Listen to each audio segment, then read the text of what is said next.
একটা গোষ্ঠী বলছে জামাত শিবির রাজাকার এই মুহূর্তে বাংলা ছাড়।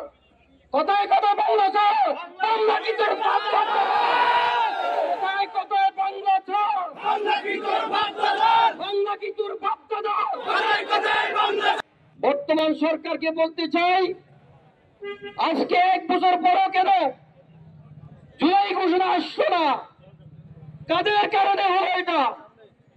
আমি আপনারা বিশ্বাস করি, জামাত ইসলামী বিশ্বাস করে, যারা জুলাই বিপ্লবকে ধারণ করে না, যারা জুলাই বিপ্লবকে অন করে না, তাদেরও এ বাংলার মাটিতে তারা তো হেলিকপ্টার করে চলে গেছে, ওরা হেলিকপ্টার খুঁজে পাবে না। তাদের কারণে আজকে ওরা এতটুকু প্রশ্রয় পাচ্ছে।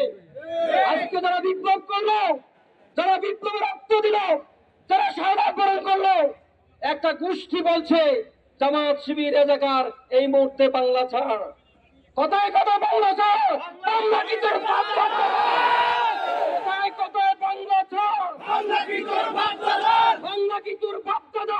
কথায় কথায় বাংলা ছাড়। সম্মানিত ভাইরা, যাদের জন্ম হয়েছে পাকিস্তানে, তারা বলে আমাদেরকে দেশ ছাড়ার জন্য।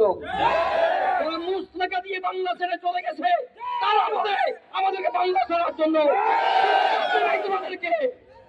আমরা ফাঁসিতে গেছি, আমরা ক্রস ফায়ারে গিয়েছি, আমরা আয়নাগরে গিয়েছি, দেশ ছাড়ি নাই। আমরা দেশকে ভালোবাসি, এই দেশে আমরা মরবো, এই দেশে আমরা গুলি খাবো, এই দেশে আমরা ফাঁসির মঞ্চে যাবো, এই দেশ আমরা ছেড়ে যাবো না।